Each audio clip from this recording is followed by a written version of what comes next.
கர்த்தருடைய பரிசுத்த நாமத்திற்கு ஸ்தோத்திரம். இன்றைய நாளின் தியானத்திற்கென்று தெரிந்து கொள்ளப்பட்ட வேத வசனம் நீதிமொழிகளின் புத்தகம் 23ஆம் அதிகாரம் 18ஆம் வசனம். நீதிமொழிகள் 23:18. நிச்சயமாகவே முடிவு உண்டு, உன் நம்பிக்கை வீண் போகாது. ஆமென். இன்றைய தியான வசனம் தேவனை நம்பி நடக்கும் ஒரு நபருக்கு உறுதிமொழியாக கூறப்படுகிறது. சாலமோன் ஞானி, உன் மனதை பாவிகள் மேல் பொறாமை கொள்ள விடாதே, நீ நாள்தோறும் கர்த்தரை பற்றும் பயத்தோடு இரு என்று சொல்லி, நிச்சயமாகவே முடிவு உண்டு, உன் நம்பிக்கை வீண் போகாது என்று உறுதி அளிக்கிறார். தேவனை நம்பி நடக்கும் மனிதருக்கு ஒரு நல்ல எதிர்காலம் உள்ளது. தேவன் நீதிமான்களுக்கு நிச்சயமாக ஒரு நல்ல முடிவை அளிப்பார். வாழ்க்கையில் நேரடியாக அல்லது மறைமுகமாக சந்திக்கிற சோதனைகள், துன்பங்கள், ஏமாற்றங்கள் எல்லாவற்றுக்கும் இறுதியில் தேவன் நியாயமான முடிவை தருவார். யோபுவின் வாழ்க்கையை எடுத்துக்கொள்ளுங்களேன். யோபு தனது வாழ்க்கையில் மிக பெரிய பரிசோதனைகளை எதிர்கொண்ட போது அவனுடைய நண்பர்கள் அவனிடம் பல்வேறு அறிவுரைகளை கூறினார்கள். யோபு 8ஆம் அதிகாரத்தில் அவன் நண்பர் பில்தாத், தேவன் நீதிமான், அவர் தீமை செய்வோரை தண்டிப்பார், ஆனால் நீதிமான்களுக்கு நிச்சயமாக ஒரு நல்ல முடிவு தருவார் என்று கூறுகிறார்.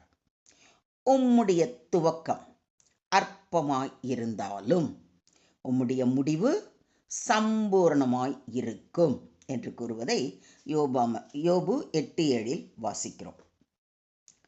நிச்சயமாகவே முடிவு உண்டு என்பது ஒரு உறுதிப்பாட்டை தருகிறது.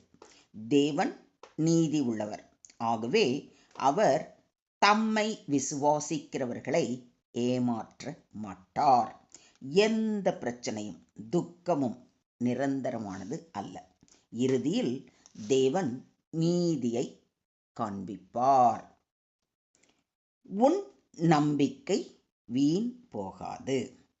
நாம் தேவனை முழுமையாக நம்பிக்கையுடன் பற்றி கொண்டால் அவர் நம்மை விட்டுவிட மாட்டார்.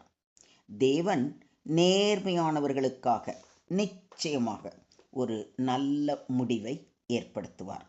நம்முடைய முயற்சிகள், நம்முடைய நற்செயல்கள், நம்முடைய விசுவாச ஜபங்கள் எதுவும் வீணாகாது. தேவன் மேல் வைத்த நம்பிக்கை ஒருபோதும் வீணாகாது. மனிதர்கள் ஏமாற்றலாம், வாழ்க்கை ஏமாற்றலாம், ஆனால் தேவன் ஒருபோதும் நம்மை ஏமாற்ற மாட்டார். நாம் தேவன் மேல் வைத்த நம்பிக்கைக்கு பதிலாக தேவன் சரியான நேரத்தில் சந்தோஷகரமான முடிவை தருவார். அதனால்தான் நீங்கள் எதிர்பார்த்திருக்கும் முடிவை உங்களுக்கு கொடுக்கும்படிக்கு நான் உங்கள் பேரில் நினைத்திருக்கிற நினைவுகளை அறிவேன் என்று கர்த்தர் சொல்கிறார். அவைகள் தீமைக்கல்ல, சமாதானத்துக்கேதுவான நினைவுகளே என்று கூறுவதை எரேமியா தீர்க்கதரிசியின் புத்தகம் 29ஆம் அதிகாரம் 11ஆம் வசனத்தில் வாசிக்கிறோம். நீ உத்தமனை நோக்கி செம்மையானவனை பார்த்திரு, அந்த மனுஷனுடைய முடிவு சமாதானம் என்று சங்கீதக்காரன் கூறுவதை சங்கீதம் 37:37 வாசிக்கிறோம். கர்த்தர் அவர்களுக்கு உதவி செய்து அவர்களை விடுவிப்பார். அவர்கள் அவரை நம்பியிருக்கிறபடியால் அவர்களை துன்மார்க்கருடைய கைக்கு தப்புவித்து ரட்சிப்பார் என்றும் வாக்களிக்கப்பட்டிருக்கிறது. ஆகையால் மிகுந்த பலனுக்கேதுவான உங்கள் தைரியத்தை விட்டு விடாதிருங்கள் என்று வேதம் ரொம்ப தெளிவாக நம்மளுக்கு வலியுறுத்தி சொல்லியிருக்கு. நீங்கள் தேவனுடைய சித்தத்தின்படி செய்து வாக்குத்தத்தம் பண்ணப்பட்டதை பெறும்படிக்கு பொறுமை உங்களுக்கு வேண்டியதாய் இருக்கிறது.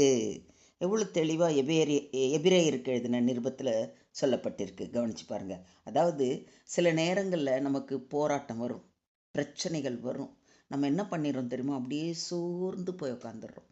நம்மளை ஆண்டவர் கை விட்டுட்டாரு, நம்மளை காப்பாற்ற மாட்டாரு அப்படிங்கிற ஒரு கவலை, குழப்பம், பயம் எல்லாம் சேர்ந்து இதுறோம். அதுக்காக தான் இன்றைய தியானத்தில் ஆண்டவர் ரொம்ப அழகான வசனம் மூலம் நம்மோடு பேசுகிறார். நிச்சயமாகவே முடிவு உண்டு. அழுத்தம் திருத்தமாக சொல்லிட்டார். எஸ், தர் இஸ் அதாவது கட்டாயமாக உனக்கு முடிவு இருக்கு. உன் நம்பிக்கை வீண் போகாது. அதை ரொம்ப அழுத்தமாக சொல்கிறார். நீ எந்த அளவுக்கு நீ என்னை நம்பி இருக்கிறியோ அந்த நம்பிக்கை ஒருபோதும் வீணாகாதுமா. நான் எப்போதும் உன் கூட தான் இருக்கிறேன். அதனால் நீ எதுக்கும் கவலைப்படாத. என்ன பண்ணணும்? பொறுமையோடு காத்திருக்கணும். ஏன்னா தேவன் அதனதன் காலத்தில் அதனதன் காரியத்தை நேர்த்தியாய் செய்யவல்ல தேவன். நமக்கு பொறுமை இல்லை. அதுக்காக அவரும் அப்படியே நம்ம அவசரப்படுறோங்கிறதுக்காக எதையும் அவரும் அவசரப்பட்டு செய்கிறவர் அல்ல. பொறுமையாக. ஆனால் அந்த பொறுமையில் கூட நம்ம அவர் மேலே விசுவாசத்தோடு காத்திருக்க வேண்டும். அப்படிங்கிறத தான் அவர் நம்மிடத்தில் எதிர்பார்க்கிறார். நம்மை விட்டு விலகாத தேவன் நம் படும் துன்பங்களை பார்த்துட்டு கஷ்டப்படட்டும்னு அவர் ஒருபோதும் விடமாட்டார்.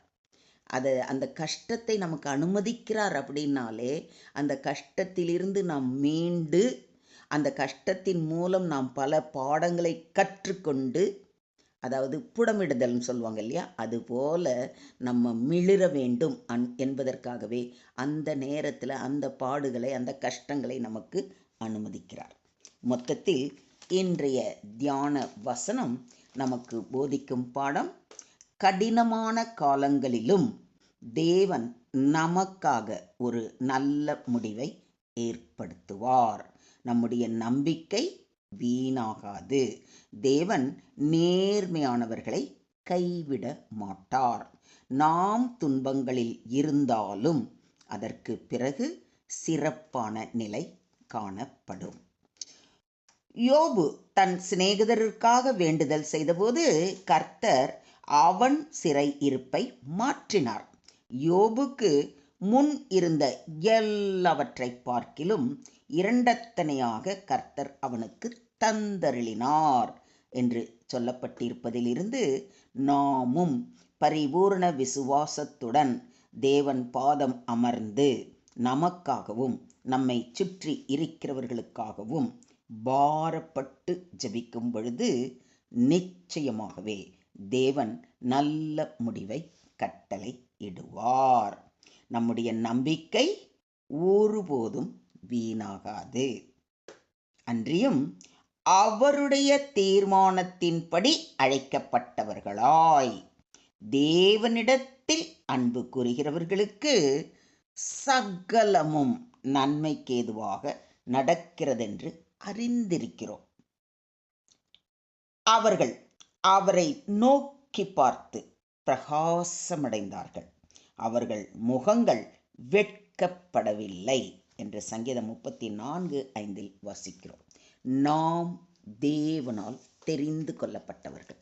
நாம் தேவனிடத்தில் அன்பு கூர்ந்து தேவனுடைய வார்த்தைக்கு கீழ்ப்படிந்து அதன்படி நடக்கும் பொழுது சகலமும் நன்மைக்கு ஏதுவாகவே நடக்கும்.